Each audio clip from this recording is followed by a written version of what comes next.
Hello, friends. Welcome back to the NBA DFS Slate Breakdown for Wednesday, November 29th. It's a fun slate we got on tap today. Handful of games. Should be a fun one to dive into. But before we do, come join us at LionStar. $39.99 per month gets you access to everything we do, all the props, all the DFS for one low price. Best deal in DFS. Come join us. Come join the fun. Also, please make sure to like, comment, and subscribe to this video. Helps a ton to just get a little more reach and feed that algo. All right. So we got an interesting slate on our hands here. We do have 7 games. There are 3 games over 230 total. But the big thing right now is there's a ton of injury news out there that we're just not sure on.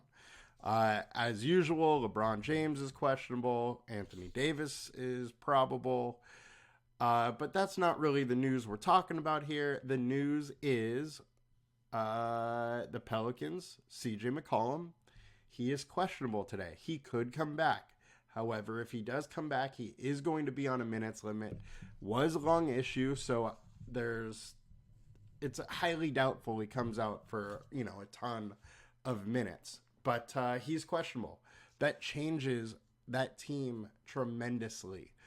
And then we have Jordan Clarkson, who's questionable. He did go through shoot around this morning, though. So there's, a decent chance he does play. But the big news here is the Nuggets. Literally everybody is questionable. Jamal Murray could come back. Aaron Gordon's questionable. Jokic, who sat out last game, is questionable. So we really don't know what to do with that game. And there is a chance we don't know too much until after lock. And that could tremendously change, the slate. The other thing here is the Houston Rockets played last night and played in, contested close game where, Fred Van Vliet played 41 minutes. Now he has to go to the elevation of Denver. So, Rocket players could be a little bit tired. Could be some major value in the Nuggets. It's an interesting spot. And it's one today that we, have to discuss because of that. Just because so much could change. And then lastly, there's a spot with the Kings. Keegan Murray is questionable. He did not play last night. We saw some more minutes go to Barnes and Herter and Trey Lyles with Murray out. So I think, there's possible for some more value there as well. So it's an interesting kind of slate in the dynamics of a lot of value could open after lock. And we're not really sure. Now, the value could open before lock, but we're going to have to wait and see. Now, I went through the slate, did my normal thing, just understand that everything could change big time from now until then. So the picks that I'm saying now may not be my picks at, 4 o'clock when the slate's about to start, 7 Eastern for you on the East Coast. But let's dig into it. So, highest owned guys on the slate right now, we got Cole Anthony, Keontae George, and Derrick Rose. So, Cole Anthony, look, he's a guy that I was talking about when Fultz first started sitting out, that he plays really well without Fultz, and when he gets the minutes, he's very good in a fantasy per minute role. Now, since he got up to 6K, I've kind of been off him. But he did go for that 56-point game last time out. He has another very good matchup, but you have to understand his minutes are so variable. Been playing right around 28 minutes lately, but that could easily change back to the 25-22 because he's going to be coming off the bench. Now, it is in a great spot, so I understand why people are getting there, but having him be chalk makes it a little sketchier to go there.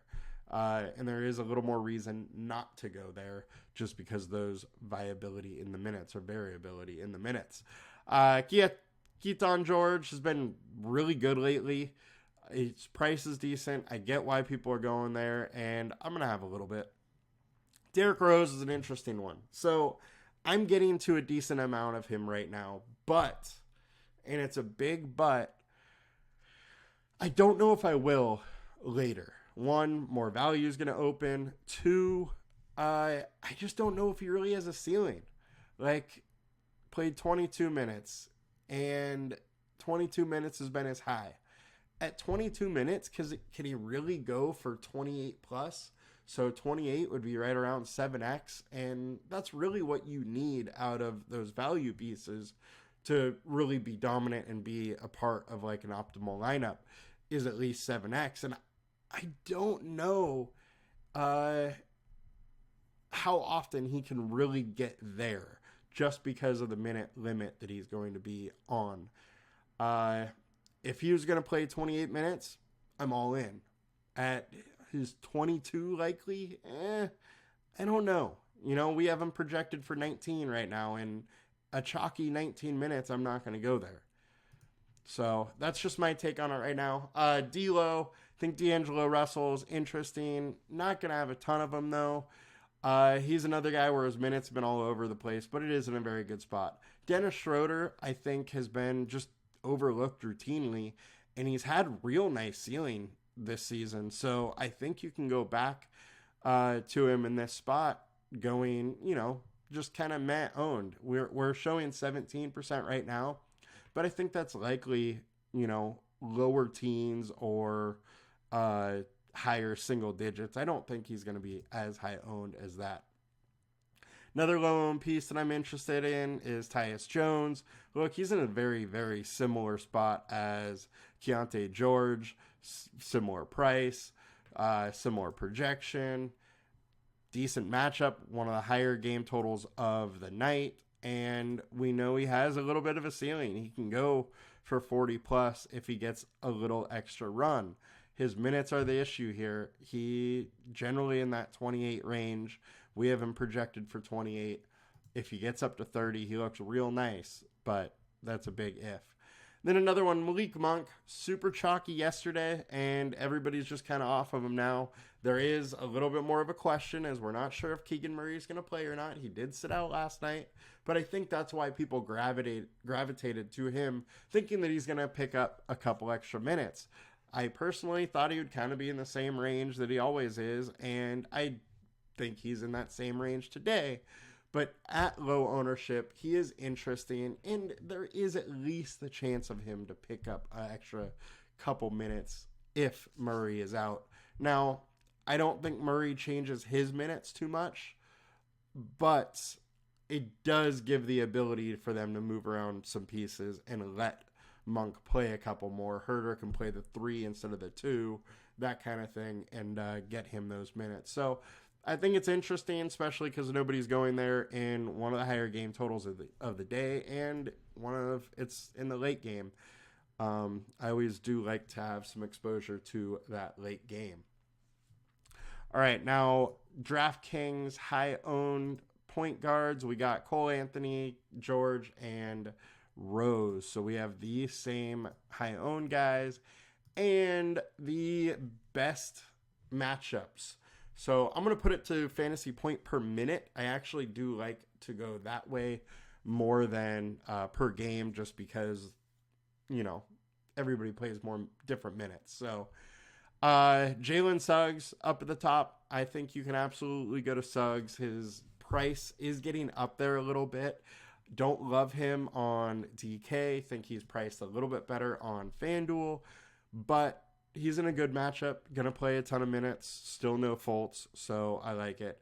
Cunningham is a guy going under the radar that I'm absolutely interested in and going to have a little bit. I won't have any CJ McCollum if he plays.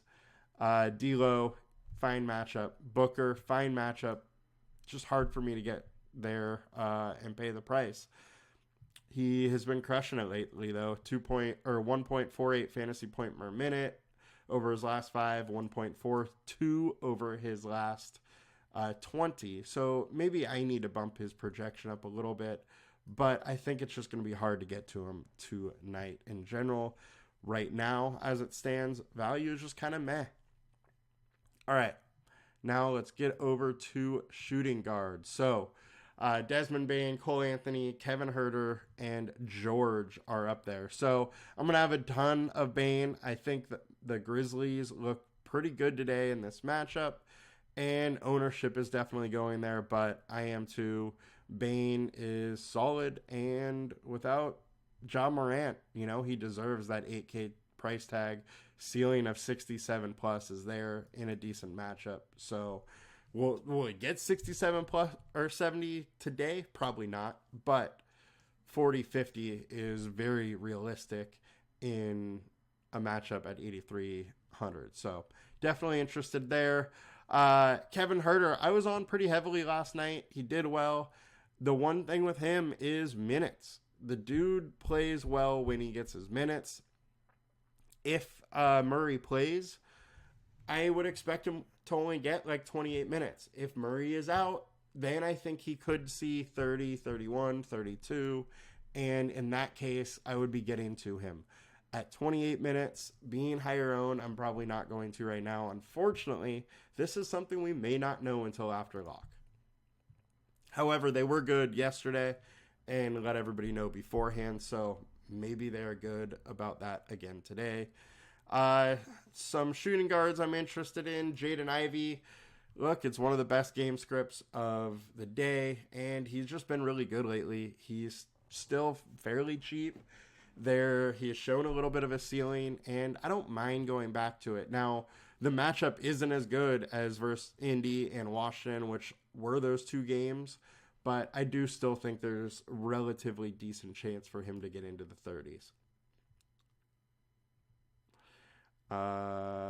And that is all the additional players I have for shooting guard. So, Draftkings high-owned guys. We got Bain, Anthony, and Ivy. I have talked about all three of them already, and they're all fine. My take on Anthony, where I don't absolutely love it, but I get why people are going there. And matchups for shooting guard, we got Paul George, who I was going to talk about small forward, I believe. But super interested in George today. Forwards have done very, very well, or shooting guards / small forwards have done very well versus the Kings lately, and George is a guy that can get there. I do think his price is getting a little hefty, especially on DraftKings. On FanDuel, where he's, $200-$300 less, it's a little more palatable, but he's shown mid-40s is, routinely okay with Harden, as long as Westbrook is on the bench. So I think it's interesting. In a good game environment, I'll absolutely have some PG-13. Eric Gordon, I'm not really getting to. It isn't a decent matchup. He has shown he has a little bit of a ceiling with Booker and KD playing, so I get why you're going there. I just think he's priced close to his ceiling, and that's why I'm out. Black, meh. KCP, who knows with Denver right now. Really can't talk about Denver at all just because there's so much in the air. But if those guys are out, KCP becomes interesting. Clarkson, he could definitely get it done versus Memphis. All right. Small forward.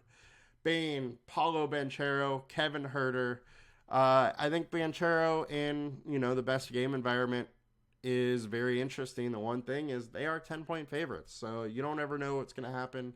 I'd say Washington generally keeps it close and then just falls apart in the fourth quarter, though. So I wouldn't really be worried about a blowout risk there as far as losing a ton of minutes. So I think Paulo is interesting. He's fine. I'll get there. Desmond Bain, Huerter, we talked about. Another guy I got to go to is Kyle Kuzma. Dude has been playing extremely well lately. Been in the perfect lineup 4 of the last 5 games. And I don't mind going back in a matchup with this high of a total. And look, he is their best player. If they stay close, it's because of him. It's not because of Jordan Poole. Jordan Poole should be sending Steph Curry and the Warriors thank you notes for his contract every single day. Kuzma is solid, though. Man, it is wild how many of those stars that LeBron let go. He literally could have a team with Randall, Ingram, Kuzma, Larry Nance, who's good off the bench, but ship them all off. All right, other guys here that I like could be coming up for Paul Forward. Or nope, that is all I got there. Going over to DraftKings, Bain, Anthony, Ivy. Oh, that was shooting small forward. All right, Bain, Santi Aldama, and Franz Wagner. I think Wagner is very interesting, as Banchero is interesting. I just don't love playing the two of them together. I would probably pick one of them and play just one. Can they both get there together? Yes. It's just not as likely to be the ceiling game you need. Aldama, I don't mind. He does have a solid ceiling. His price is just up there. He's going to have a lot more games under 30 points than he's going to have over 30 points. And that is my issue with his price is I can't count on him for any consistency. His ceiling is plenty high enough to warrant the price. It's just I don't think we see it very often at 6,400. Now, if he was in the mid fives, I'd be all about him. And that will do it. Move it on to matchups. Grayson Allen, Terrence Mann, Wagner. Look, you're not playing Mann or Allen. Wagner, he's totally fine. Denny, totally fine. I would play Denny as well. And then everything outside of that is kind of meh. Herb Jones is interesting if CJ is still out. On to power forward, we got Paulo, we got Aldama, and Jaren Jackson. I'm going to have a ton of Jaren Jackson today. I think he looks very good today for DFS. So I don't mind him being chalk. We've talked about the other two. Talked about Kuzma. And that'll do it for power forward. There wasn't a whole lot I really loved for power forward. Now, high owned for DraftKings, Jackson, Aldama, Jabari. Jabari is fine. The one thing with the Rockets you do have to understand today is a lot of these guys played a lot of minutes. 37 minutes last night in Dallas. Then they had to, travel to Denver, and they're going to play in Elevation tonight. So it's as bad of a back-to-back as you can get. So 2 road games, and then the second one in Denver in Elevation when they played a ton of minutes.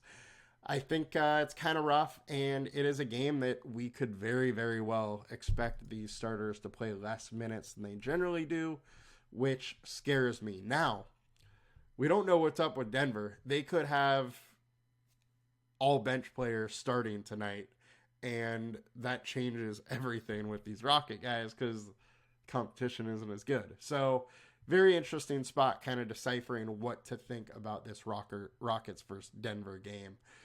And now let's go over to the matchup tool. So Paulo, Jaren Jackson, Jabari Smith are on the top of it.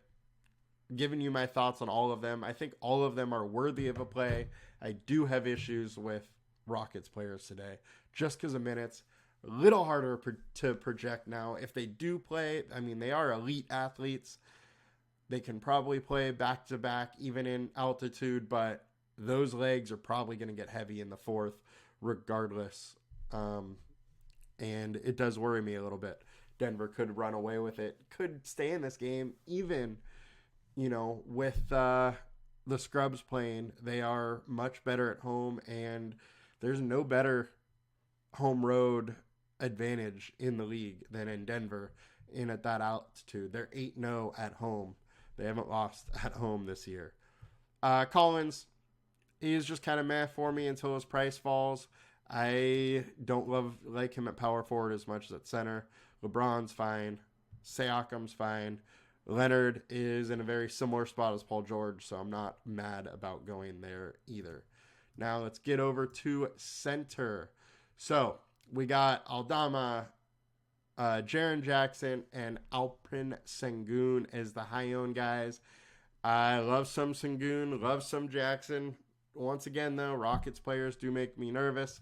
Sengun, I don't mind getting to. I do think he's in a good spot. He's done very well versus Denver this year.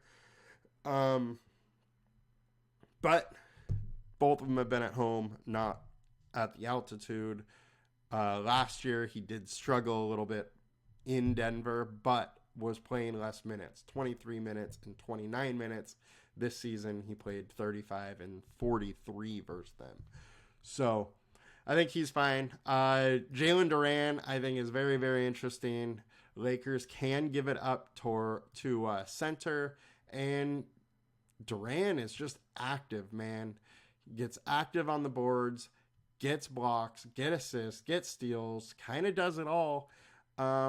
Except you can't count for 20 points on him. You can count for low teens or low double digits.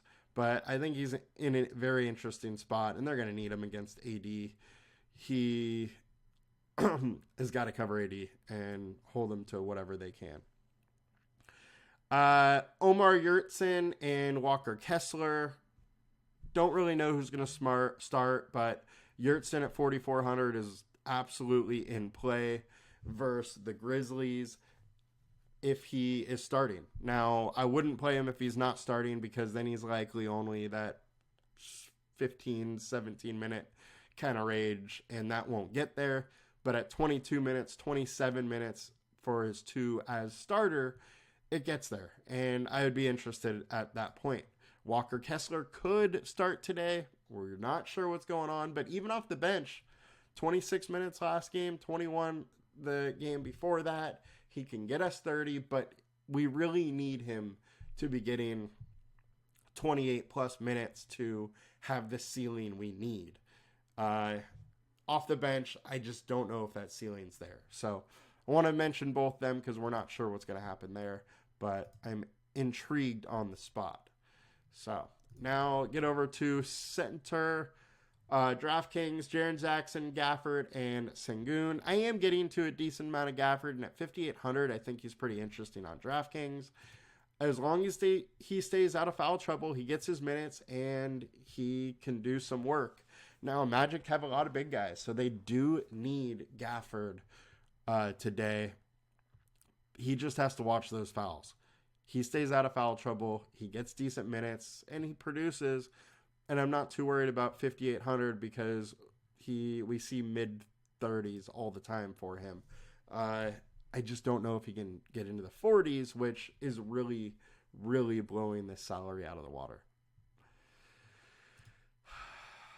If he could play his 20 minutes, I think he's kind of interesting versus Kings, but you just can't count on that. And then higher ownership, meh.